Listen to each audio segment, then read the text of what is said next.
Welcome back, my dear students. In the last lecture, we discussed about the second component of the ACI, that is called computer, and we discussed that how computer interact with the user, what are the input sources, what are the output sources of the system by which it interacts with the system. So today we are going to discuss about the third aspect of the ACI, the third component of the ACI, that is called interaction. What is interaction and what are interaction styles? We will try to understand these things in this lecture. Basically, interaction is the process of communication between the user and system. It is the name of the correspondence between the user and the system. The software, the product that has been designed to fulfill or accomplish the user functions, tasks or jobs. Now, how a user will be able to communicate with the system to perform those tasks and jobs through the system, through their software, is called interaction. Basically, this interaction has some parts. The first part is called domain. That is called a domain define an area of the expertise and knowledge in some real world activity. Clear? यानी हम ये कहते हैं कि जब हम interaction करते हैं तो हर इंटरेक्शन का अपना एक डोमेन होता है और वो डोमेन उस एरिया को कहते हैं कि जिसमें आपकी एक्सपर्टाइज मौजूद है, आप उसको नोन करते हैं, नॉलेज है उसके आपके पास, उसको हम डोमेन कहते हैं. सेकेंडली, वो टास्क और जॉब है कि जिसको आप परफॉर्म करना चाहते हैं. हर डोमेन जो है वो किसी टास्क और जॉब को मैनिपुलेट कर रहा होता है, ऑपरेट कर रहा होता है. तो सेकंड कंपोनेंट टास्क हो गया.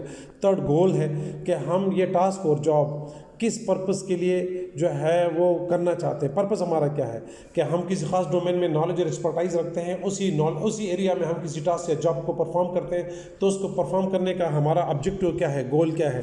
ये 3 पार्ट्स होते हैं या 3 कंपोनेंट्स हैं जब हम किसी भी इंटरेक्शन को करते हैं. तो इंटरेक्शन के ये 3 पार्ट्स है. ठीक है बेटा, हमने डोनाल्ड नॉर्मन्स मॉडल जो पिछला हमने पढ़ा था उसमें हमने ये चीज़ें जो है वो इंटरेक्शन पॉइंट ऑफ व्यू से अंडरस्टैंड की थी बेटा, कि हम जो है वो क्या करते हैं बेटा, हम यूज़र जो है वो कोई गोल अपना रखता है, यूज़र चूज़ करता है अपने गोल को, उसको हम फार्मूलेट करके कोई प्लान ऑफ एक्शन बनाते हैं और फिर हम उसको एग्जीक्यूट करते हैं. और इस एग्जीक्यूशन में जो है वो कंप्यूटर के इंटरफेस को हम यूज़ कर रहे होते हैं. इसको हम क्या कहते हैं बेटा, इसको हम जो है वो इंटरेक्शन का एक वे कहते हैं. मीन के प्लान करना और उस प्लान को गोल फिक्स करना, गोल के मुताबिक प्लान करना, प्लान को एग्जीक्यूट करना और एग्जीक्यूशन के लिए किसी सिस्टम को फॉलो करना. तो इसके लिए हमने 2 मेन एस्पेक्ट्स, अगर आपको याद हो, पढ़े थे. एक हमने पढ़ा था कि गल्फ ऑफ जो है वो एग्जीक्यूशन और दूसरा हमने पढ़ा था गल्फ ऑफ एवैल्यूएशन. ठीक है बेटा, तो ये 2 चीज़ें हमने अंडरस्टैंड की थी और हमने यहाँ पढ़ी हुई थी. तो इसलिए अगर gulf of execution and evaluation को हम समझना चाहते हैं बेटा, तो गल्फ ऑफ एग्जीक्यूशन क्या है. Basically gulf of execution is the difference between the users formulation of the actions to reach the goal and the action allowed by the system. ठीक है बेटा, ये 2 बुनियादी बातें हो गई. ये मीन के गल्फ ऑफ एग्जीक्यूशन क्या है, it is the difference between the user of formulation and the action to reach the gulf and the action followed by the user. और गल्फ ऑफ evaluation क्या है बेटा, it is basically the distance between the physical presentation of the system state and the expectation of the user. ये दोनों चीज़ों अगर हम देख ले तो बेटा, एक तरफ हमारे पास यूज़र की एक्सपेक्टेशन है गल्फ ऑफ evaluation में और उसकी जो है वो प्रेजेंट स्टेट है, जबकि गल्फ ऑफ एग्जीक्यूशन में हम ये देखते हैं कि यूज़र जो एक्शन परफॉर्म कर रहा होता है वो उसके गोल्स और सिस्टम के दरमियान कितना डिफरेंस मौजूद है. अगर हम इंटरेक्शन फ्रेमवर्क को अंडरस्टैंड करना चाहते हैं बेटा, तो इंटरेक्शन फ्रेमवर्क को हम इस तरह अंडरस्टैंड कर सकते हैं कि 4 मेन कंपोनेंट्स हैं इंटरेक्शन फ्रेमवर्क के. एक को हम सिस्टम कहते हैं बेटा, दूसरे को हम यूज़र कहते हैं जो दोनों सिस्टम से बाहर है, और सिस्टम के अंदर जो चीज़ें हैं वो 2 है, एक आउटपुट और एक इनपुट. तो फर्स्ट ऑफ ऑल क्या होता है बेटा, कोई भी यूज़र जो है वो अपना इनपुट सिस्टम को जो है वो सिस्टम को देता है, सिस्टम उसके मुताबिक जो है उसको एग्जीक्यूट करता है और आउटपुट देता है. वो आउटपुट पर यूज़र को मिलता है. Mean user articulate something and that articulation is performed in the form of any data input to the system. The system then present it in a particular form in the form of output to the user, and the user observe that output, that it is according to our need, our requirement or not. This is called what? This is called interaction framework. Clear बेटा?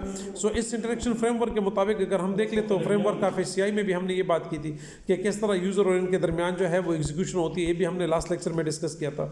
ठीक है बेटा, similarly जो है वो हमारे पास ergonomics यानी human factor को भी हम इंक्लूड करते हैं जब हम सिस्टम के साथ इंटरेक्ट कर रहे होते हैं.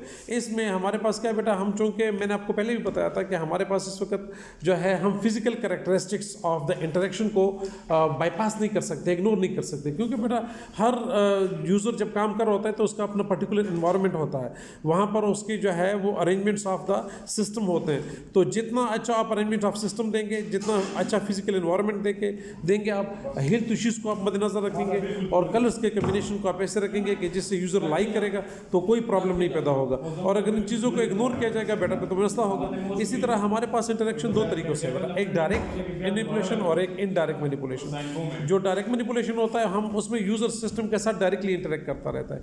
जो इनडायरेक्ट मैनिपुलेशन होता है बेटा उसमें यूज़र इंटरफेस के साथ कनेक्ट होता है, वो इंटरफेस को देखता है कि इंटरफेस में मेरा कोई टास्क या जॉब परफॉर्म हो रहा है कि नहीं हो रहा तो अपना फीडबैक देता है और उस फीडबैक के मुताबिक हम उसको एडजस्ट करते हैं, एकमोडेट करते हैं, प्लान में उसको लाते हैं और प्लान में डालने के बाद इंटरफेस में उसको एडजस्ट करते हैं ताकि उसका टास्क या जॉब जो है वो कम परफॉर्म हो जाए। तो इसको हम क्या कहते हैं बेटा, इसको हम इनडायरेक्ट मैनिपुलेशन कहते हैं। तो ये हमारे पास 2 वेज है इनका, ठीक है बेटा। तो ये हमारे फर्स्ट पार्ट था लेक्चर का जिसमें हमने इन चीज़ों को समझा है। हेल्थ इश्यूज़ में फिजिकल पोजीशन है, टेम्परेचर है, लाइटिंग है, नॉइस है, टाइम है, ठीक है बेटा। इन सारी चीज़ों का ख्याल रखा जाएगा तो सिस्टम जो है वो मच मोर इफेक्टिव वे से यूज़र के साथ इंटरेक्ट कर सकेगा। और अगर इन इश्यूज़ को बाईपास किया जाएगा तो फिर प्रॉब्लम जो है वो एवोल्यूएट होंगे, ठीक है बेटा। इंशाल्लाह नेक्स्ट लेक्चर में फिर इंटरेक्शन स्टाइल्स के ऊपर बात करेंगे, ठीक है। Thank you.